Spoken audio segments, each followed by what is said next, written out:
Bienvenidos a Susurros de México.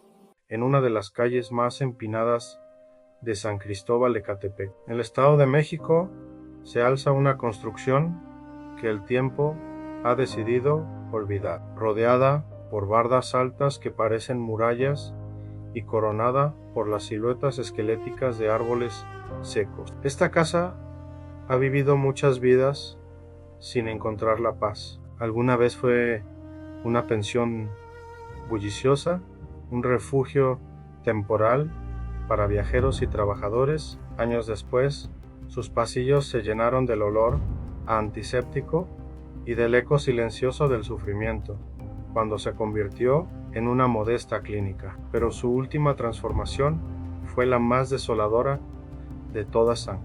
Se convirtió en nada. Un cascarón vacío, un monumento al abandono. Desde el año 1997, una de sus habitaciones, la número 7, permanece cerrada con una obstinación que raya en lo sagrado. La dueña, una anciana de mirada cansada y pocas palabras, es inflexible al respecto. Insiste en que nadie bajo ninguna circunstancia debe intentar abrir esa puerta. Sin embargo, nunca ofrece una explicación clara.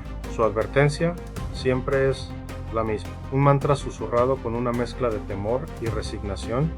Solo vigila que nadie se acerque. Y si escuchas algo, no abras. La necesidad de un hombre tiene un rostro peculiar. A menudo se parece a la valentía, aunque en realidad sea solo desesperación. Un hombre cuyo nombre la historia ha preferido no registrar, aceptó el trabajo. Su tarea era simple, en teoría, ser el guardián nocturno de un lugar abandonado. El turno comenzaba cuando el sol se ocultaba y terminaba con los primeros indicios del alba. Las primeras noches fueron una prueba de resistencia contra el silencio. Un silencio absoluto, denso, casi tangible, que se rompía únicamente por el crujido ocasional de la madera vieja o el silbido del viento colándose por las grietas. La casa estaba completamente vacía, un laberinto de habitaciones vacíos y pasillos polvorientos, con una única excepción que se convertía en el centro gravitacional de su vigilia, esa puerta cerrada, la puerta de la habitación 7. Pronto, el silencio dejó de ser su único compañero. Comenzó a escuchar pasos ligeros, arrastrados, como si alguien caminara descalzo sobre el piso de arriba. Cada vez que el sonido aparecía, él recorría la casa de punta a punta, linterna en mano, solo para confirmar lo que ya sabía. No había nadie, estaba completamente solo, o al menos eso es lo que la lógica le decía. La curiosidad es una comezón que solo se alivia rascando, incluso si sabes que la herida se infectará. La puerta de la habitación 7 no era una puerta cualquiera. El tiempo y el misterio la habían transformado en un umbral.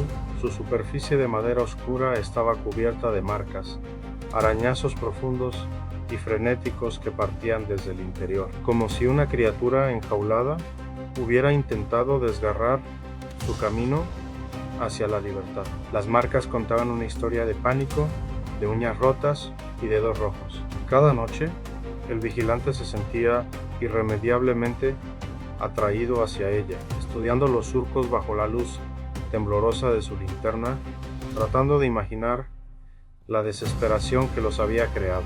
Una noche, mientras realizaba su ronda habitual, notó algo diferente. Un pequeño trozo de papel doblado asomaba por debajo de la puerta. Su corazón dio un vuelco. Con manos temblorosas lo recogió. El papel era viejo, amarillento y frágil. Desdoblado, reveló una pregunta escrita con una caligrafía infantil y temblorosa. ¿Ya puedo salir? El miedo lo empujó a buscar respuestas, a encontrar una explicación lógica que calmara el galope desbocado de su corazón. Si la casa había sido una clínica, debía haber registros en alguna parte. Su búsqueda lo llevó al sótano, un lugar húmedo y oscuro, donde el aire era pesado y olía a tierra mojada y a tiempo estancado. Entre muebles rotos y cajas apiladas cubiertas de telarañas, Encontró una caja de cartón que se deshacía al tacto. Dentro, un caos de documentos viejos y amarillentos, expedientes médicos, facturas, recetas ilegibles. Rebuscó con desesperación hasta que una ficha médica captó su atención. El nombre impreso en la parte superior era Amelia. La fecha de ingreso correspondía al año que obsesionaba la historia de la casa, a 1997. Sus ojos recorrieron el documento, buscando la razón de su estancia. Abajo, el apartado de diagnóstico. Una frase concisa y aterradora le heló la piel. Trastorno de percepción agudo. Manifiesta escuchar voces. Paciente afirma que la habitación respira. Con el expediente de Amelia en la mente, las noches del vigilante se transformaron. El silencio ya no era silencio, sino la pausa tensa antes de un sonido. Los pasos ya no eran una anomalía, sino una certeza. Y luego el susurro. Al principio era casi imperceptible, un murmullo que se confundía con el viento, pero cada noche ganaba fuerza, claridad. La voz parecía provenir directamente de la habitación 7, filtrándose a través de la madera maciza de la puerta. Sin embargo, una noche, mientras estaba de pie frente a ella, paralizado por el miedo, se dio cuenta de su error. La voz no venía de la puerta, venía de todas partes. Emanaba de las paredes, del techo, del suelo. Las propias entrañas de la casa le estaban hablando. Era una voz femenina, baja y rasposa, pero no sonaba como la de una niña o una joven. Sonaba antigua, cansada, y lo que decía era una sentencia: no soy Amelia. Ella se fue hace mucho tiempo.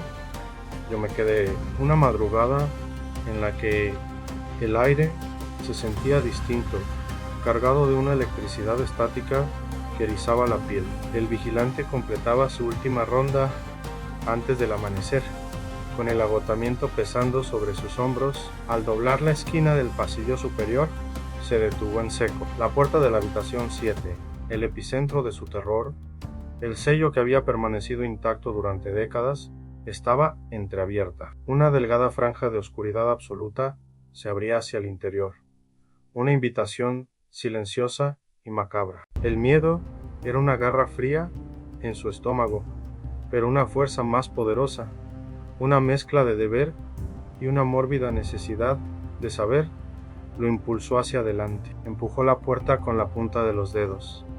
El interior era un vacío. No había muebles, ni camas, ni restos de una vida pasada. Las paredes estaban desnudas, manchadas por la humedad. En el centro exacto de la habitación había una sola silla de madera, solitaria y ominosa, y sentada en ella una sombra, una figura humanoide, densa y oscura, más negra que la propia oscuridad que la rodeaba. No se movía, no tenía rostro ni rasgos discernibles, pero respiraba, podía oírlo. Un sonido gutural, húmedo y constante, el mismo sonido que Amelia había descrito, el latido enfermo de la propia habitación. Esa misma noche huyó asustado regresando. Esa misma mañana, el vigilante renunció, recogió sus pocas pertenencias, entregó las llaves a la dueña y se marchó sin mirar atrás. Pero abandonar la casa no significó escapar de ella. La habitación 7 se había instalado en su mente. Como un parásito, no podía dormir. Cada vez que cerraba los ojos, se veía de nuevo en ese pasillo, frente a la puerta abierta, escuchando esa respiración inhumana. Los sueños eran siempre los mismos: la sombra en la silla, la voz en las paredes, los arañazos en la madera. Y lo peor no ocurría en sus pesadillas, sino al despertar. Cada mañana, sin falta, encontraba una pequeña nota de papel doblada en el bolsillo de su pantalón, el mismo papel viejo y amarillento, la misma caligrafía temblorosa. Desde que abrió esa puerta, algo cambió. Las notas que aparecían eran agradecimientos, no por salvarla físicamente, sino por romper el ciclo, simplemente por abrir la puerta. Amalia no estaba sola en la habitación. Su conciencia había sido absorbida por una presencia que imitaba su voz, sus gestos, su dolor. El ente no la poseía, la replicaba, y al abrir la puerta, el vigilante rompió el aislamiento que lo mantenía fuerte para liberar el espíritu de Amalia.